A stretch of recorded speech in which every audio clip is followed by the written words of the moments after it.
channel. Perkenalkan, nama aku Ainul Fitria, nomor WP 1904020. Baiklah, pada kesempatan kali ini kita akan membahas mengenai sel bakteri dengan dosen pengampu Bu Mutia Miranda Zaunid MSI, Program Studi S1 Farmasi, Fakultas Farmasi Universitas Perintis Indonesia. Nah, pasti teman-teman udah pada tahu kan apa itu bakteri, atau masih ada yang ragu gitu apa itu bakteri. Nah, kalian cocok banget untuk nonton video ini supaya kalian lebih tahu apa itu bakteri. Nah, biasanya bakteri ini kita jumpai sewaktu kita masih sekolah, baik SMP, SMA. Nah, biasanya dan dijumpai di mata pelajaran biologi. Nah, terlebih dahulu kita akan masuk yang pertama itu definisi bakteri. Nama Latin bakteri atau jamak bakteria adalah kelompok organisme yang tidak memiliki membran inti sel.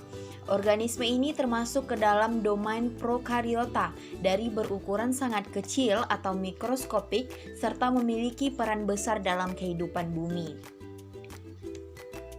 Nah, selanjutnya kita akan membahas mengenai bentuk-bentuk bakteri.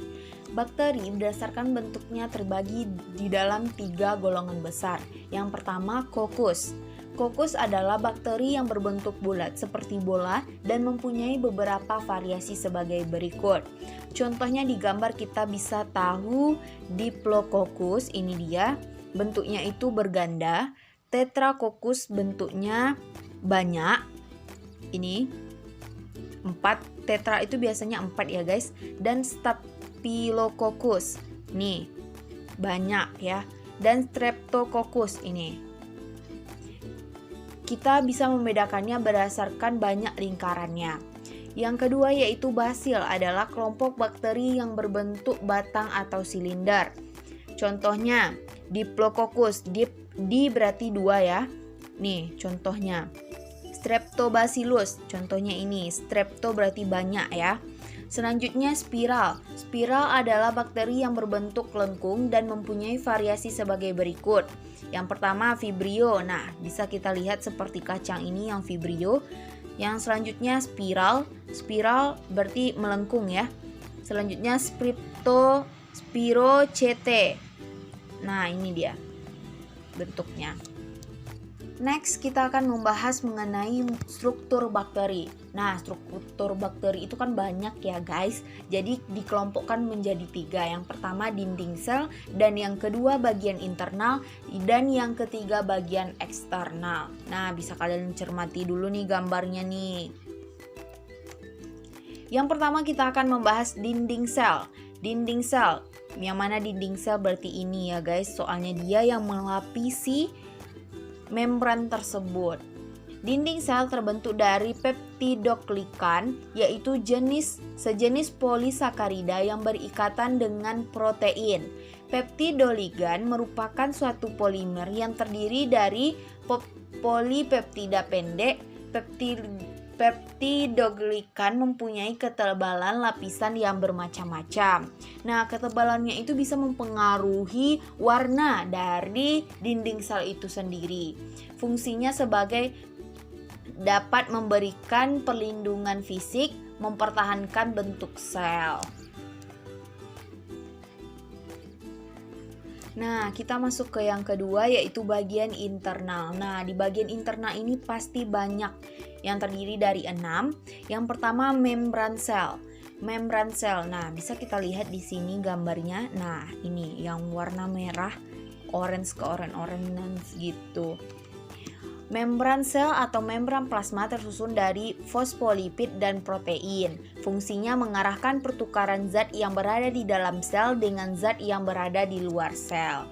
Yang kedua yaitu ada sitoplasma, adalah cairan koloid yang mengandung molekul organik seperti protein, karbohidrat, lemak, enzim, DNA, garam mineral, ribosom, dan kromosom. Nah, fungsinya untuk menjadi tempat terjadinya reaksi-reaksi metabolisme sel. Nah, gambarnya seperti ini. Nah, ini yang ruangan ini. Selanjutnya yang ketiga yaitu ribosom. Ribosom adalah organel-organel berukuran kecil yang tersebar pada sitoplasma. Berfungsi sebagai sintesis protein. Coba kita lihat yang mana yang ribosom. Nah, ini yang berbentuk bintik-bintik warna merah itu adalah ribosom. Selanjutnya, mesosom adalah sebuah organel sel yang mempunyai penonjolan pada membran plasma ke arah dalam bagian sitoplasma, berfungsi membentuk dinding sel baru saat terjadinya pembelahan sel, dapat menghasilkan energi serta menerima DNA ketika saat konjugasi. Nah, kita lihat seperti apa mesosom itu. Nah, ini yang mesosom, berarti yang orange-orange gini. Selanjutnya, nukleoid atau DNA. Nukleosemu tempat berkumpulnya DNA kromosomal bakteri. Nah, berarti di sana banyak DNA di sana ya, yang berfungsi untuk materi genetik penentu sifat metabolisme bakteri. Kita lihat gambarnya. Nah, ini yang berwarna putih memutar-mutar gitu. Selanjutnya plasmid, DNA ekstra kromosomal yang dapat bereplikasi secara autonom dan bisa ditemukan pada sel hidup. Contohnya seperti kita. Fungsinya dalam rekayasa genetik sebagai vektor pembawa gen asing yang ingin disampaikan pada bakteri.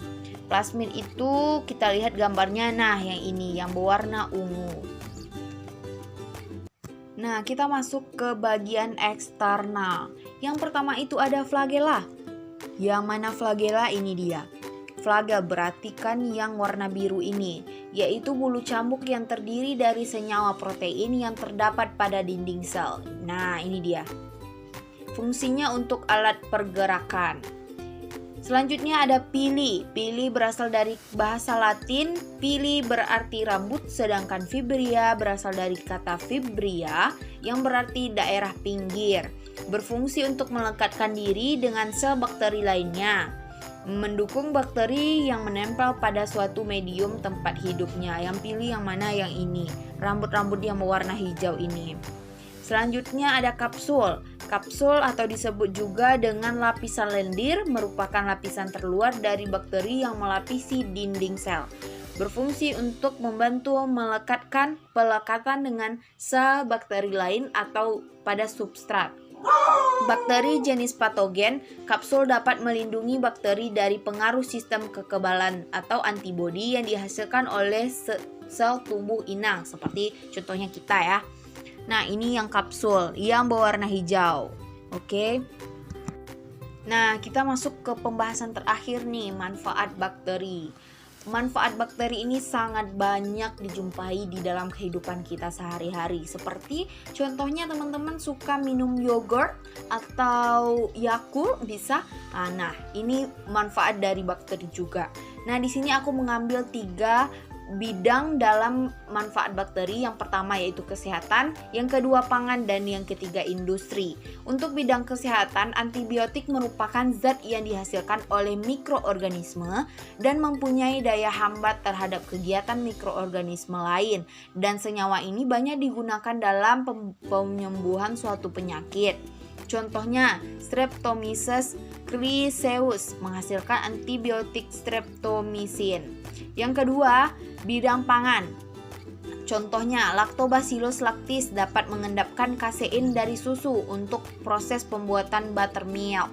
Nah, ini banyak nih digunakan untuk ibu-ibu yang suka masak atau masak kue. Selanjutnya, Lactobacillus bulgaricus berperan dalam proses pembuatan yogurt. Nah, yogurt ini nih yang banyak kita makan atau kita minum saat makan mie pedas ya. Yang ketiga yaitu bidang industri. Contohnya, Clostridium thermoculus berperan dalam pembuatan kertas. Yang kedua ada metanobakteri yang berperan dalam pembuatan biogas. Nah, seperti di gambar kalian bisa lihat itu pembuatan biogas. Nah, udah selesai nih pembahasan kita mengenai bakteri. Nah, untuk teman-teman yang masih ragu atau masih ada pertanyaan, silakan cantumkan di kolom komentar. Terima kasih atas perhatiannya. Mohon maaf apabila ada kesalahan. Assalamualaikum warahmatullahi wabarakatuh.